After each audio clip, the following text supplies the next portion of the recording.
갑작스러운 차가운 빗줄기와 함께 아버지는 세상에서 가장 먼 여행을 떠나셨다. 교통사고라는 짧은 단어 하나가 평생을 든든하게 버텨주던 나의 기둥을 단숨에 무너뜨렸다.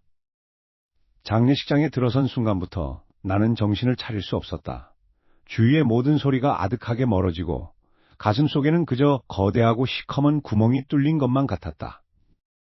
검은 상복을 입고 영정사진 속 활짝 웃고 계신 아버지의 얼굴을 바라볼 때마다 눈물이 왈칵 쏟아져 나와 시야를 가렸다. 숨을 쉴 때마다 가슴이 찢어지는 듯한 통증이 밀려왔다. 진우야, 정신 차려야 해. 네가 이렇게 무너지면 아버지가 좋은 곳으로 가시지 못해. 멍하니 바닥만 바라보고 있던 내 어깨를 따뜻하게 감싸 안아준 것은 새어머니였다. 어머니의 손길은 가늘게 떨리고 있었지만 그 안에는 나를 위로하고자 하는 진심 어린 온기가 담겨 있었다. 친어머니는 아니셨지만 아버지가 돌아가신 후에도 나를 친자식처럼 걱정해 주시는 모습에 가슴 한구석이 뭉클해졌다. 맞아, 진우야. 네 곁에는 아직 우리가 있잖아. 형이 다 알아서 할 테니까 너는 그냥 푹 쉬고 마음만 추스르면 돼. 알았지? 민우 형은 내 손을 꼭 쥐며 다정한 목소리로 속삭였다. 형은 아버지가 돌아가신 직후부터 장례식장의 모든 굳은 일을 도맡아 처리해 주었다. 조문객들을 맞이하고 복잡한 서류를 정리하며 슬픔에 잠긴 나와 새어머니를 대신해 든든한 버팀목이 되어 주었다. 피 한 방울 섞이지 않은 새어머니의 아들이었지만 민우 형은 언제나 나를 친동생보다 더 아끼고 챙겨주던 사람이었다. 그런 형이 내 눈앞에서 땀을 흘리며 뛰어다니는 모습을 보니 가슴 깊이 고마운 마음이 차올랐다. 내게 남은 진짜 가족은 이제 이 두 사람뿐이라는 생각이 들었다.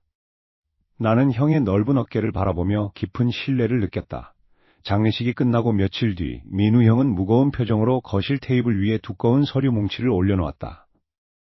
진우야, 슬픈 와중에 이런 이야기를 꺼내서 정말 미안해. 하지만 아버지가 남겨주신 집이랑 작은 상가 건물 말이야. 상속 절차가 꽤 복잡하더라고. 네가 지금 제정신이 아닐 텐데 법적 절차나 세금 문제 때문에 골치 아픈 일이 많을 거야. 그래서 말인데 형은 잠시 말을 흐리더니 나를 걱정 가득한 눈빛으로 바라보았다. 네가 동의만 해준다면 내가 위임장을 받아서 모든 상속 절차와 서류 처리를 대신 진행해 줄까 해. 네가 조금이라도 마음 편히 쉴 수 있게 돕고 싶어서 그래. 어차피 우리 가족 모두를 위한 일이니까. 그 말을 듣는 순간 나는 아무런 의심도 하지 않았다. 오히려 이 복잡하고 머리 아픈 일들을 대신 맡아주겠다고 자처하는 형에게 미안하고 고마운 마음뿐이었다.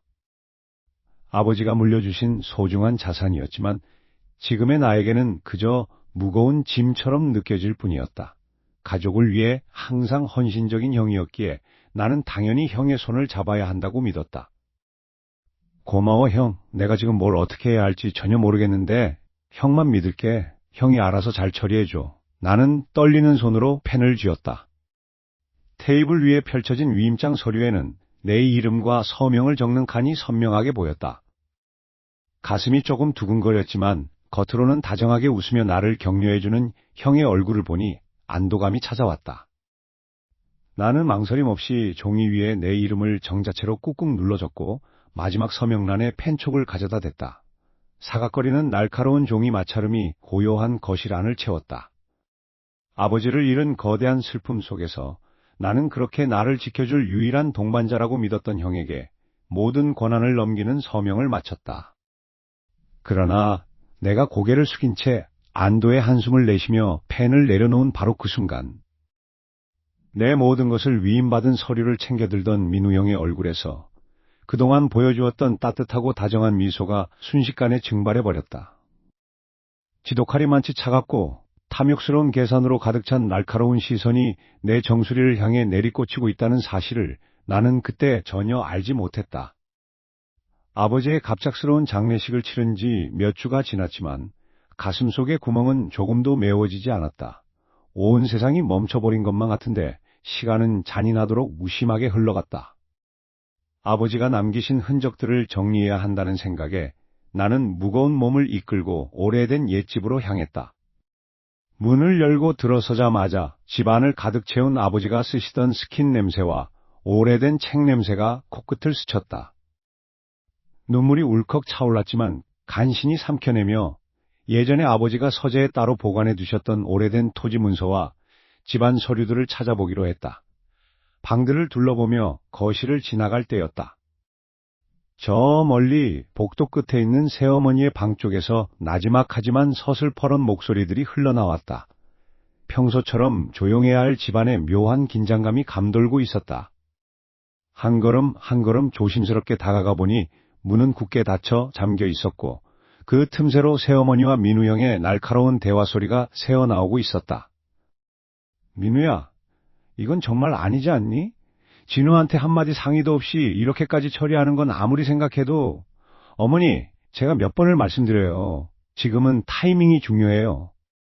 진우는 아직 어려서 이런 복잡한 부동산 법률이나 세금 문제에 대해 아무것도 몰라요. 제가 알아서 다 정리하고 나중에 한꺼번에 말해줄 테니까 제발 가만히 좀 계세요. 민우 형의 목소리였다. 늘 나를 따뜻하게 감싸주고 위로해주던 그 다정한 목소리가 아니었다. 차갑고 계산적이며 어딘가 모르게 탐욕이 덕지덕지 묻어나는 낯선 목소리. 순간 심장이 쿵쾅거리며 빠르게 뛰기 시작했다. 형이 나 대신 상속 절차를 밟아주겠다고 했을 때 나는 형을 친형 이상으로 믿고 모든 권한을 위임했었다. 그런데 지금 저 안에서 도대체 무슨 이야기를 하고 있는 걸까? 불안감과 배신감이 동시에 엄습했다. 나는 참지 못하고 문을 세게 두드렸다. 엄마, 형, 안에 있어요? 저 진우예요. 문 좀 열어보세요. 노크 소리와 함께 안쪽에서 덜컹하며 무언가 떨어지는 소리가 들렸다. 순식간에 방 안의 대화가 딱 끊기며 불길한 침묵이 흘렀다. 잠시 후 서랍을 급하게 여닫는 소리와 쇳소리가 들려왔다.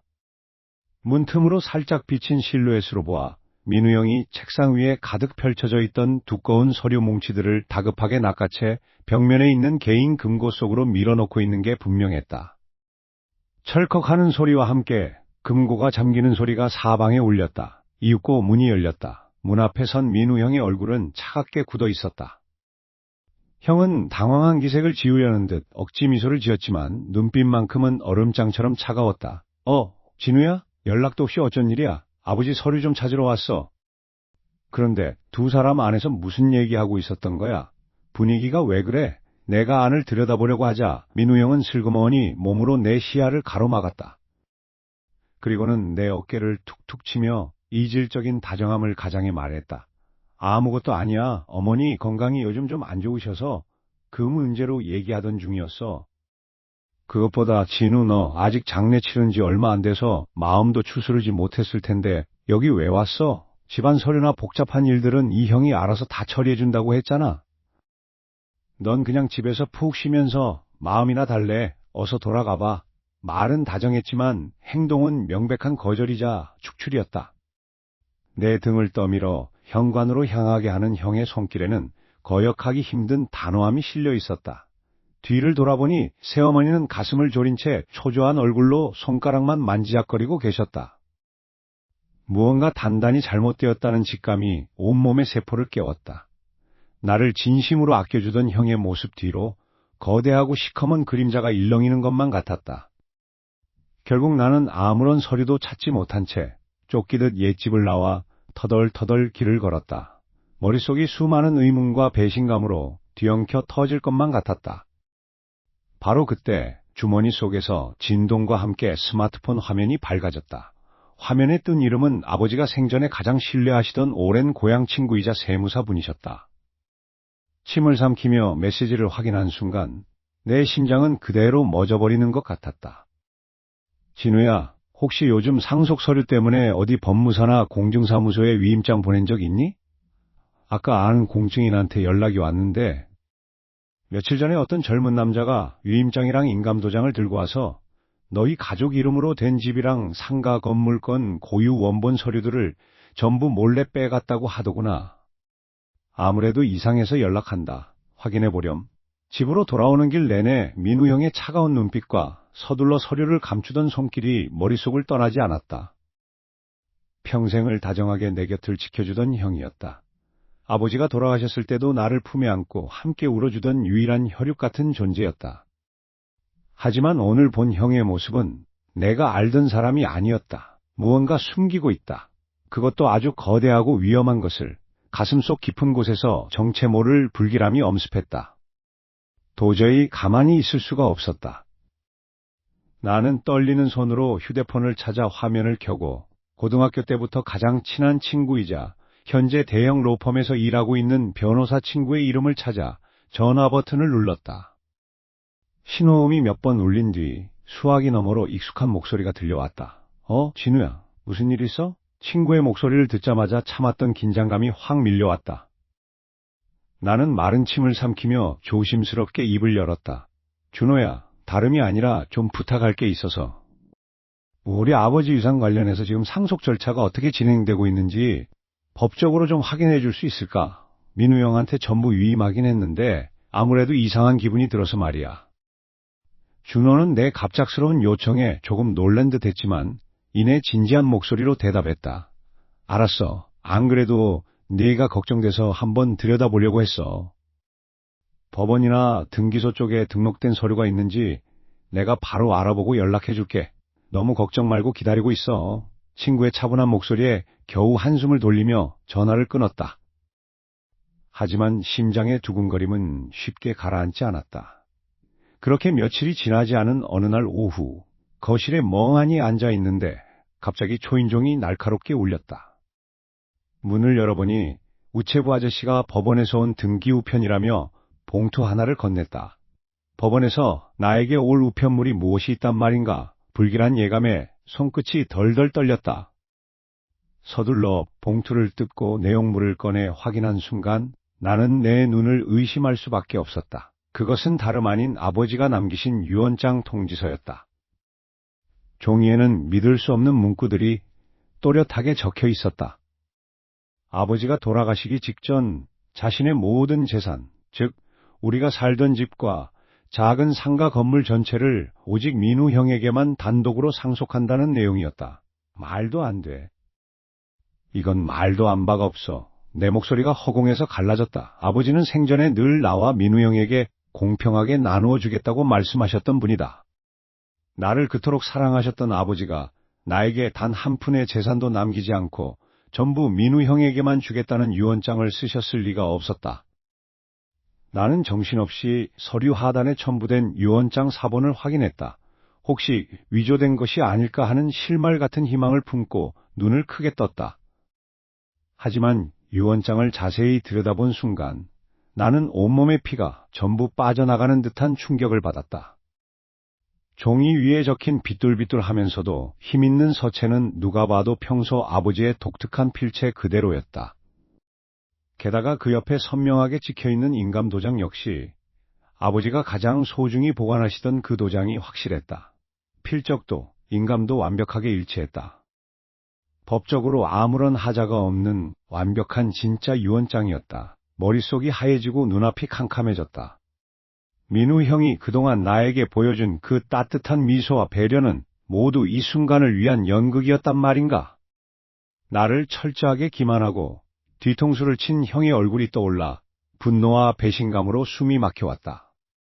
내가 거실 한가운데 주저앉아 머리를 감싸쥐고 소리 없이 오열하고 있을 때 갑자기 현관문이 열리며 새어머니가 급하게 들어오셨다. 새어머니는 바닥에 떨어진 법원 서류와 넋이 나간 내 모습을 번갈아 보시더니 이내 상황을 파악한 듯 내 곁으로 다가와 나를 와락 껴안으셨다. 새어머니의 몸이 잘게 떨리고 있었다. 어머니는 내 어깨를 붙잡고 눈물을 뚝뚝 흘리며 억눌겨 울기 시작하셨다. 진우야, 어떡하면 좋니? 미안하다. 정말 미안해. 민우가 정말로 이런 짓까지 벌였을 줄은 상상도 못했다. 나도 전혀 몰랐어. 그 아이가 어떻게 너한테 이럴 수가 있니? 어머니의 눈물은 진심인 듯 보였다. 자신도 친아들의 탐욕에 큰 충격을 받은 피해자처럼 보였다. 나는 어머니의 품 안에서 겨우 정신을 차리며 물었다. 어머니, 이거 위조된 거 맞죠? 형이 법을 어기고 가짜로 만든 거잖아요. 당장 법원에 신고해야 해요. 하지만 내 말을 들은 새어머니는 갑자기 울음을 멈추더니 슬프고 처연한 눈빛으로 나를 바라보며 고개를 저었다. 그리고 내 손을 꼭 잡으며 전혀 예상치 못한 말을 내뱉었다. 아니야, 진우야. 미안하지만 이 유언장은 진짜가 맞아. 법적으로 이미 효력이 발생해버렸어. 이제 우리가 할 수 있는 건 아무것도 없어. 민우가 다 가질 수밖에 없는 구조야. 그러니까 진우야, 그냥 받아들이자. 네가 아무리 발버둥 쳐도 이 유언장의 법적 효력은 뒤집을 수 없어. 그냥 다 포기하고 받아들이는 게 네 신상에도 좋을 거야. 어머니의 떨리는 목소리와 그 뒤에 숨겨진 차가운 현실에 나는 더 깊은 절망의 나락으로 떨어지는 것만 같았다. 도저히 가만히 앉아 있을 수가 없었다. 법원에서 날아온 서류 속 아버지가 남기셨다는 유언장은 너무나 완벽해서 오히려 소름이 끼쳤다. 필체도 평소 아버지가 쓰시던 인감도장도 모두 진짜였다. 하지만 내 직감은 끊임없이 외치고 있었다. 이건 분명히 무언가 잘못되었다고. 민우 형이 친 함정에 우리가 빠진 거라고 말이다. 나는 곧바로 변호사로 일하고 있는 대학 동창 서준이에게 연락을 했다. 서준이는 내 이야기를 듣더니 상황의 심각성을 인지하고 흔쾌히 도와주겠다고 나섰다. 우리는 가장 먼저 아버지가 돌아가시기 직전까지 장기 입원해 계셨던 요양병원을 찾았다. 병원 근처를 조사하다 보면 분명히 법적 절차를 밟기 위해 움직인 흔적이 있을 거라는 서준이의 조언 때문이었다. 진우야, 보통 이런 유언장이나 재산분할 관련 서류를 공증받으려면 병원 근처 법률사무소나 공증인 사무실을 이용했을 확률이 높아. 아버님 거동이 불편하셨을 테니까. 서준이의 말에 나는 마른 침을 삼켰다. 우리는 요양병원 반경 1km 이내에 있는 공증사무실을 샅샅이 뒤지기 시작했다. 첫 번째, 두 번째 사무실에서는 아무런 소득이 없었다. 다리가 아파오고 숨이 턱 끝까지 차올랐지만 멈출 수 없었다. 세 번째로 찾아간 자그마한 공증인 사무실. 서준이가 변호사 신분증을 제시하며 아버님의 성함과 생년월일을 토대로 최근 몇 달간의 공증 기록을 조심스럽게 요청했다. 직원이 서류를 찾아오는 동안 내 심장은 터질 것처럼 쿵쾅거렸다. 손끝이 차갑게 식어갔다. 잠시 후 직원이 건네준 서류를 확인한 서준이의 눈이 커졌다. 서준이는 아무 말 없이 나에게 서류 한 장을 보여주었다. 그 서류를 마주한 순간 나는 온몸의 피가 거꾸로 솟구치는 것만 같은 충격을 받았다. 그것은 아버지가 돌아가시기도 전 병상에서 혼미하게 의식을 잃고 계셨던 그 시기에 작성된 매매계약서와 소유권 이전 신청서였다. 대상은 내가 앞으로 살아갈 유일한 경제적 버팀목이자 아버지가 내 미래를 위해 남겨주신 작은 상가 건물이었다. 그런데 그 상가 건물의 소유권이 이미 민우 형의 이름으로 이전되어 있었다. 이게 무슨 소리야? 아버지가 병상에 계셨는데 어떻게 매매 계약을 해? 내 목소리가 사정없이 떨렸다. 서류 하단에는 아버지가 직접 서명한 듯한 친필 사인이 버젓이 적혀 있었다. 하지만 자세히 들여다보니 미세하게 떨린 흔적이 있었다. 아버지가 작성한 것이 아니라 누군가 아버지가 의식이 없을 때 손을 억지로 쥐고 쓰게 만들었거나 교묘하게 위조한 것이 분명했다. 민우 형은 아버지가 돌아가시기도 전부터 철저하게 이 계획을 준비했던 것이다. 나와 새어머니를 완벽하게 길거리로 내쫓기 위한 대담하고도 치밀한 사기극이었다. 민우 형의 다정했던 미소, 따뜻했던 위로가 모두 내 재산을 빼앗기 위한 연극이었다는 사실을 깨닫자 온몸이 분노와 배신감으로 부들부들 떨렸다. 진우야, 정신 차려. 이건 명백한 사문서 위조의 불법 증여야. 당장 소송 준비해야 돼. 서준이가 내 어깨를 붙잡으며 다급하게 말했지만 귀에는 아무 소리도 들리지 않았다. 손에 쥔 위조 서류가 구겨질 정도로 힘이 들어갔다. 가슴 속에서 뜨거운 분노가 치밀어 올랐다. 바로 그때 바지 주머니 속에서 휴대폰이 요란하게 울렸다. 화면을 보니 아버지가 생전에 주로 거래하시던 주거래은행이었다. 불길한 예감이 엄습했다. 떨리는 손으로 통화 버튼을 눌렀다. 여보세요? 김진우 씨 되십니까? 다름이 아니라 오늘 오전 중에 아버님과 새어머니 명의로 되어 있던 공동예금 계좌와 적금 통장에 전액이 인출되어 해지 처리되었습니다. 거액의 현금이 한 번에 출금되어 확인차 연락드렸습니다. 본인이 진행하신 게 맞으신가요? 수화기 너머로 들려오는 은행원의 차분한 목소리가 내 머릿속을 하얗게 비워버렸다. 상가 건물뿐만 아니라 새어머니와 내가 당장 먹고 살아야 할 마지막 생활비인 통장 잔액까지 전부 바닥이 난 것이다. 민우 형은 단 한 푼도 남기지 않고 우리 가족의 모든 것을 집어삼켰다. 어둠이 내린 공중사무실 복도에서 나는 멍하니 휴대폰을 쥔 채 아무 말도 할 수 없었다. 배신감에 온몸의 피가 거꾸로 솟구치는 것 같았다. 머릿속이 하얗게 비어버린 상태로 나는 어떻게 형의 사무실까지 왔는지 기억조차 나지 않는다. 차를 몰고 오는 내내 핸들을 잡은 손이 덜덜 떨렸고 심장 소리가 귀를 찢을 듯이 쿵쾅거렸다. 문을 거칠게 열고 들어서자 민우 형은 언제나 그렇듯 고급스러운 가죽 의자에 여유롭게 기대어 앉아 서류를 보고 있었다. 그 평온하고 가식적인 얼굴을 보는 순간 내 안에서 무언가 툭 끊어지는 소리가 났다. 민우 형, 당신 이게 다 뭐야? 설명해봐. 나는 이성을 잃고 소리를 지르며 형의 책상으로 돌진했다. 그리고 형의 멱살을 양손으로 거칠게 움켜잡았다. 숨이 턱 막힐 정도로 강하게 잡아당겼지만 형은 눈 하나 깜짝하지 않았다. 오히려 내 손목을 내려다보는 그의 눈빛은 지독하리만치 차분했다. 내가 그토록 믿고 따랐던 친형 같았던 사람의 눈빛이 이렇게나 싸늘할 수 있는지 믿기지 않았다. 이거 놔, 진우야. 공공장소에서 이렇게 무식하게 굴 거야? 민우 형은 피식 웃으며 내 손을 거칠게 쳐냈다. 힘없이 떨어지는 내 손을 보며 형은 옷깃을 품위 있게 정리하더니 나를 비웃는 듯한 미소를 지었다. 상가 건물이 내 명의로 넘어간 거 그게 그렇게 억울해? 내가 아무리 여기서 소리 지르고 행패를 부려봤자 달라지는 건 없어. 모든 서류는 완벽하게 합법적이니까. 억울하면 법대로 해. 법대로. 소송이라도 걸어보든가. 네가 그 잘난 변호사 친구놈이랑 아무리 머리를 굴려봤자 법원에서는 내 손을 들어줄 수밖에 없어. 이미 다 끝난 게임이야. 형의 당당하고 뻔뻔한 태도에 숨이 막혀왔다. 목구멍까지 차오르는 분노 때문에 말이 제대로 나오지 않았다. 아버지가 돌아가시기 전부터 이런 치밀한 계획을 세웠다니 인간의 탈을 쓰고 어떻게 이럴 수가 있는지 소름이 끼쳤다. 바로 그때 사무실 구석에 멍하니 서 있던 새어머니가 눈에 들어왔다. 새어머니의 얼굴은 하얗게 질려 있었고 두 손을 모은 채 안절부절 못하고 있었다. 나는 마지막 희망을 품고 새어머니의 팔을 붙잡았다. 어머니, 제발 말 좀 해보세요. 어머니도 다 알고 계셨잖아요. 형이 아버지를 속이고 제 재산까지 전부 빼앗아 가려고 해요. 어머니가 아버지를 대신해서 그리고 저를 위해서라도 한마디만 해주세요. 민우 형이 저지른 짓이 잘못됐다고 어서 돌려주라고 제발 한마디만 해주세요, 어머니. 나는 절박한 심정으로 새어머니의 바지춤을 붙잡고 매달렸다. 제발 이 지옥 같은 상황을 끝내달라고, 내가 알던 따뜻한 가족이 맞다고 해달라고 속으로 울부짖었다. 하지만 새어머니는 내 간절한 눈빛을 똑바로 마주하지 못하고 고개를 푹 숙였다. 그녀의 어깨가 가늘게 떨리기 시작했다. 그리고 한참의 정적 끝에 새어머니는 내 손을 슬그머니 밀어내며 떨리는 목소리로 겨우 입을 열었다. 진우야, 제발 이제 그만해라. 내가 어떻게 하겠니? 나도 민우를 막을 수가 없어. 민우가 이미 모든 걸 다 쥐고 있단 말이야.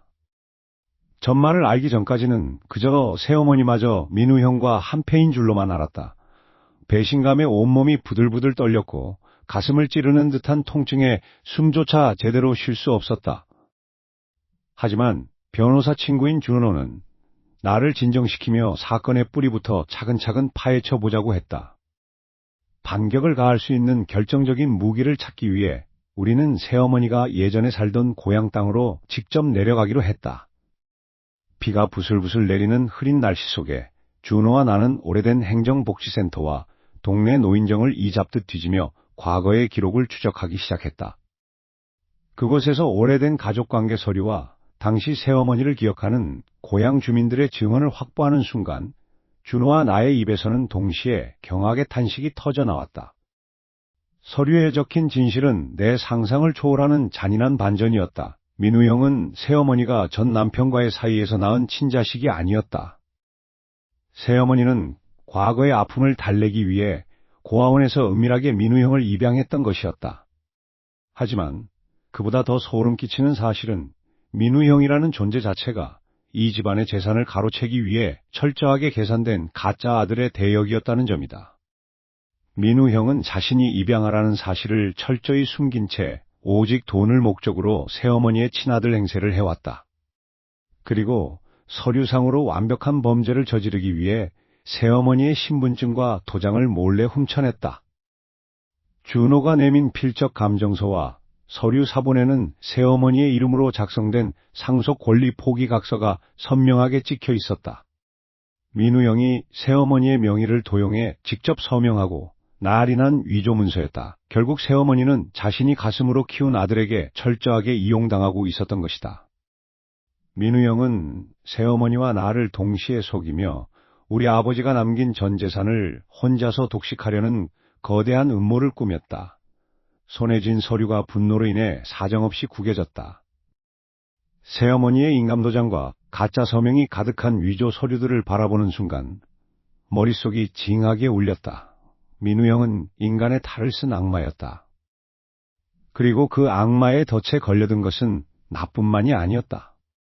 평생을 친자식인 줄 알고 모든 사랑을 쏟아부었던 새어머니 역시 그 교활한 새끼의 손바닥 위에서 놀아난 가장 가엾고 비참한 꼭두각시에 불과했다는 사실을 깨달은 순간 온몸에 소름 끼치는 전율이 흘렀다. 내가 손에 쥐고 있는 이 서류 봉투가 우리 가족을 집어삼킨 거대한 괴물의 실체를 밝혀줄 마지막 희망이라 믿었다.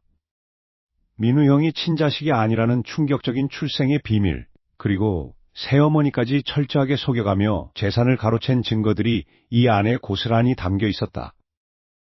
나는 숨을 크게 몰아쉬며 큰아버지의 집 거실 문을 열었다. 명절도 아닌데 한자리에 모인 고모들과 삼촌들, 그리고 큰아버지의 무거운 시선이 한꺼번에 나에게 쏠렸다. 진우, 네가 이 시간에 어쩐 일이냐. 그것도 이런 험악한 얼굴을 하고. 큰아버지가 찻잔을 내려놓으며 굳은 목소리로 말했다. 나는 떨리는 손으로 서류들을 거실 탁자 위에 내던지듯 내려놓았다. 큰아버지, 고모들, 삼촌들, 제발 이 서류 좀 봐주세요. 민우 형이 그 인간이 우리 아버지를 속이고 새어머니까지 속여서 우리 집 재산을 통째로 빼돌렸어요. 심지어 그 형, 새어머니 친아들도 아니에요. 처음부터 돈을 노리고 우리 집에 들어온 사기꾼이라고요. 내 외침에 거실 안에는 순간 무거운 침묵이 감돌았다. 나는 친척들이 이 엄청난 진실 앞에 경악하고 나를 도와줄 줄 알았다. 하지만 내 예상은 처참하게 빗나갔다. 삼촌은 서류를 쳐다보지도 않은 채 혀를 쯧쯧 찾고 고모는 팔짱을 낀 채 나를 한심하다는 눈빛으로 쏘아보았다. 진우야, 네가 아버지를 잃고 상심이 큰 건 알겠는데 어디서 이런 말도 안 되는 위조 서류를 들고 와서 형을 모함하니? 고모의 입에서 나온 말은 차가운 비수와 같았다. 모함이라니요? 여기 확약서랑 공증서류, 그리고 민우 형이 새어머니 명의를 도용한 증거가 다 있잖아요. 직접 눈으로 보시라고요. 내가 절규하듯 소리쳤지만 아무도 서류에 손을 대지 않았다. 오히려 큰아버지가 무섭게 탁자를 내리쳤다. 그만해라, 이 고얀 놈아. 어디서 감히 네 형을 사기꾼으로 몰아세워? 민우가 지난주에 우리를 찾아와서 그 상가 건물의 수익을 어떻게 배분하고 친척들을 어떻게 챙길지 다 설명하고 갔다. 그 상가 건물이 민우 명의로 넘어간 건 다 네 아버지가 살아생전에 적법하게 처리한 일이야. 그 순간 머리를 망치로 얻어맞은 듯 정신이 아득해졌다. 민우 형은 이미 나보다 한 발 앞서 움직였던 것이다.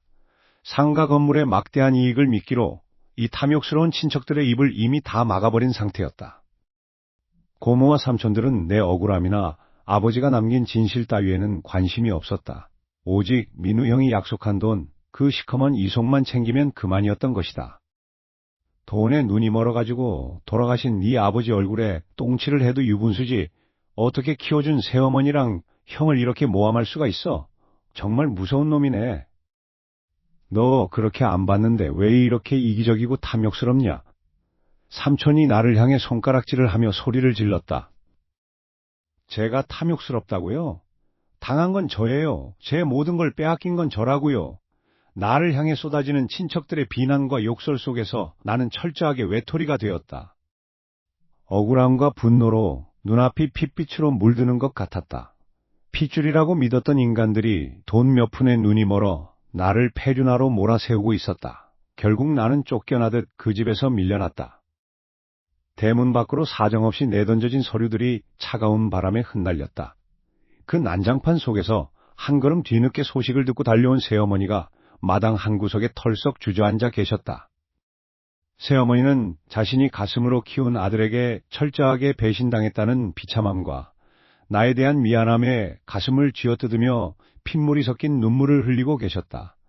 진우야, 내가 미안하다. 다 내가 눈이 멀어 자식을 잘못 키운 탓이다. 오열하는 새어머니의 목소리가 가슴을 찢어발겼다. 그 비극적인 풍경 뒤로 현관문이 열리며 민우 형이 천천히 걸어 나왔다. 형은 흩어진 서류들을 구두굽으로 잔인하게 짓밟으며 나에게 다가왔다. 그리고는 절망에 빠진 내 어깨를 툭툭 치더니 소름 끼치도록 차가운 미소를 지으며 내 귀에 나지막하게 속삭였다. 진우야, 네가 감히 날 이길 수 있을 거라고 생각했어? 더 이상 물러설 곳이 없었다. 민우 형, 아니 그 사기꾼 인간에게 남은 마지막 자비 따위는 없었다. 나는 변호사 친구의 도움을 받아 민우 형을 상대로 정식 소송을 제기했고 유언장을 집행했던 법률사무소에서의 대면을 요구했다. 사방이 꽉 막힌 듯한 무거운 침묵이 흐르는 회의실 안, 민우 형은 여전히 여유로운 미소를 지으며 내 맞은편에 앉아 있었다. 그 미소를 보는 순간 주먹이 부르르 떨렸고 심장이 터질 것처럼 쿵쾅거렸다. 진우야, 내가 아무리 발버둥 쳐도 진실은 변하지 않아. 여기 아버지가 직접 찍으신 인감도장이 선명하게 찍힌 유언장이 있잖아. 민우 형은 서류 가방에서 유언장 원본을 꺼내 탁자 위에 툭 던졌다. 붉은 인감, 선명한 그 종이는 마치 나를 비웃는 것 같았다. 형의 눈빛은 탐욕과 승리감으로 가득 차 있었고 나를 철저히 무시하는 태도였다. 변호사마저도 그 유언장의 완벽한 외관에 긴장한 듯 마른 침을 삼켰다. 민우 형은 내가 아무것도 모르는 바보인 줄 착각하며 승리를 확신하고 있었다. 바로 그 순간 내가 차갑게 가라앉은 목소리로 입을 열었다. 그래, 그 도장은 진짜 아버지가 쓰시던 게 맞지. 하지만 말이야, 형. 도장이 진짜라고 해서 그 유언장까지 진짜가 되는 건 아니야. 나는 준비해온 국립과학수사연구원의 문서 감정 결과서를 탁자 위에 강하게 내려놓았다. 형의 미소가 순간적으로 굳어지는 것이 보였다. 나는 서류의 특정 페이지를 손가락으로 가리키며 한자 한자 힘주어 말했다. 감정 결과에 따르면 이 유언장의 인감이 날인된 시점은 아버지가 병원에서 의식을 완전히 잃고 중환자실에서 혼수 상태에 빠져 계시던 기간이야. 손가락 하나 까딱할 수 없던 아버지가 어떻게 유언장에 도장을 찍었다는 거지?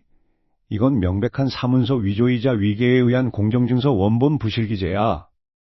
민우 형의 얼굴에서 여유가 순식간에 사라졌고 눈동자가 잘게 흔들리기 시작했다. 이마에 핏대가 서며 입술을 바르르 떨던 형은 곧바로 평정을 가장하며 소리를 질렀다. 일단 조작된 서류가 무슨 증거가 돼? 네가 돈에 눈이 멀어 의사라도 매수한 거 아니야? 아무도 네 말 안 믿어. 내가 믿어.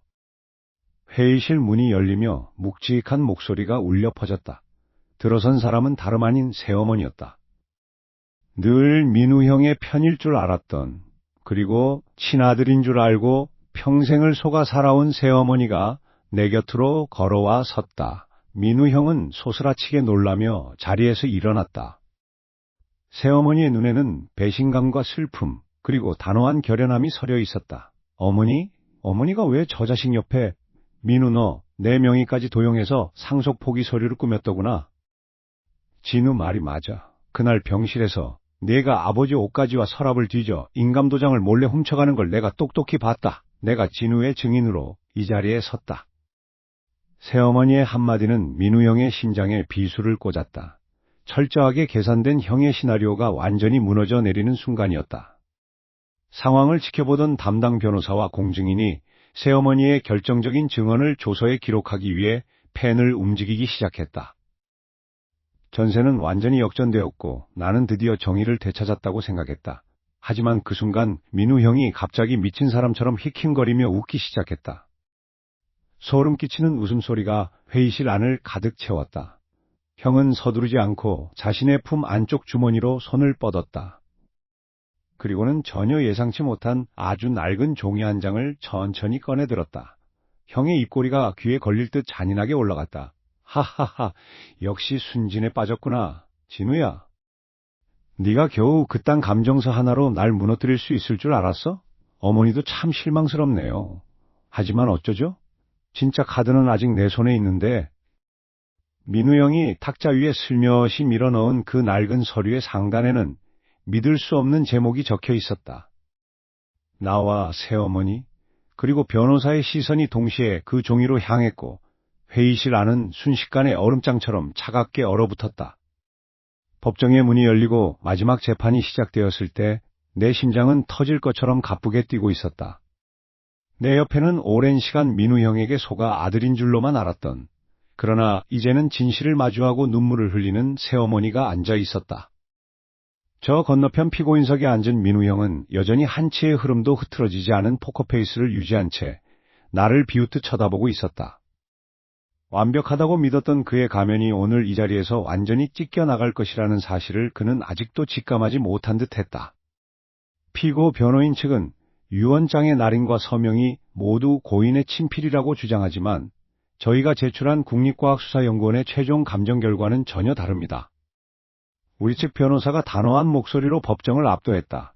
판사의 눈길이 서류로 향했고 법정 안의 공기는 한순간에 얼어붙었다. 아버님께서 의식불명 상태로 중환자실에 누워 계시던 그 시각, 피고인 민우는 병실의 삼엄한 통제를 피해 아버님의 인감도장을 도용했습니다. 여기 병원 폐쇄로 화면과 당시 간호사의 증언 기록이 그 증거입니다. 뿐만 아니라 여기 계신 새어머니의 신분증을 위조하여 모든 상속 포기 각서에 강제로 날인한 주동자 역시 피고인 민우입니다. 그 순간 민우 형의 미간이 미세하게 떨렸다. 언제나 당당하고 치밀했던 그의 얼굴에 처음으로 균열이 가기 시작한 것이다. 새어머니는 참아왔던 오열을 터뜨리며 법정을 향해 소리쳤다. 판사님, 저자는 제 친아들이 아닙니다. 저를 속이고 돌아가신 남편의 재산을 가로채기 위해 우리 가족을 철저하게 이용한 사기꾼입니다. 진우의 말이 다 맞습니다. 제발 저 악마 같은 놈을 벌해 주십시오. 새어머니의 절규가 법정 석가래를 울리자 장례는 순식간에 술렁였다. 그동안 민우 형에게 매수되어 나를 돈에 눈이 먼 불효자라며 손가락질하던 친척들의 얼굴이 하얗게 질려가는 것이 보였다. 민우 형은 다급하게 변호사의 소매를 붙잡으며 무언가를 속삭였지만 이미 전세는 완전히 뒤집힌 후였다. 재판장이 두드리는 의사봉 소리가 거대하게 울려 퍼졌고 법은 마침내 내 손을 들어주기 시작했다. 가짜 유언장은 무효가 되었고 빼앗겼던 상가 건물과 집을 되찾을 수 있는 법적 절차가 마침내 가시화되었다. 정의는 구현되고 있었다. 지옥 같던 싸움에서 마침내 내가 이긴 것이다. 하지만 판결문이 낭독되는 순간에도 내 마음 속에는 기쁨 대신 설명할 수 없는 거대한 공허함과 쓸쓸함이 밀려왔다. 가슴 한구석이 날카로운 칼로 도려내진 것처럼 시리고 아팠다. 피를 나누지 않았어도 진짜 형제라고 믿었던 사람. 아버지가 돌아가셨을 때 내 어깨를 감싸 안으며 평생 함께하자고 말했던 그 따뜻했던 형의 모습이 모두 거짓이었다는 사실이 다시금 내 온몸을 짓눌렀다. 재산은 되찾을 수 있겠지만 이미 갈기갈기 찢겨 가루가 되어버린 내 순수했던 신뢰와 가족이라는 울타리는 그 어떤 법적 판결로도 절대 되돌릴 수 없었다. 내 마음에는 결코 지워지지 않을 영원한 흉터가 남았다. 재판이 끝나고 법원 로비를 걸어 나오는데 뒤에서 거친 발소리가 들려왔다. 고개를 돌리자 형사들에게 양팔을 붙잡힌 채 끌려가던 민우 형이 나를 매섭게 노려보고 있었다. 그의 눈빛은 패배자의 그것이 아니었다. 독사처럼 번뜩이는 눈으로 나를 가만히 응시하던 그가 갑자기 광기 어린 미소를 지으며 내 귓가에 들릴 정도로 낮고 음산하게 중얼거렸다. 진우야, 네가 다 이긴 것 같지? 유언장이 가자면. 진짜 유언장은 어디 있을까? 네가 알면 기절할 만한 아버지가 남긴 진짜 비밀이 아직 하나 더 남아있는데 말이야. 그 순간 내 심장이 쿵 하고 바닥으로 떨어졌다. 민우 형은 섬뜩하게 웃으며 형사들에 의해 구치소 호송차로 거칠게 끌려갔고 나는 얼어붙은 채 그 자리에 멈춰서서 가쁜 숨을 몰아쉬었다. 아버지가 남긴 진짜 비밀이라니, 이게 대체 무슨 소릴까? 사방이 핑글핑글 돌기 시작하며 겨우 끝났다고 믿었던 이 잔혹한 전쟁의 서막이 이제야 새로이 열리는 듯한 불길한 예감이 온몸에 소름을 돋우기 시작했다.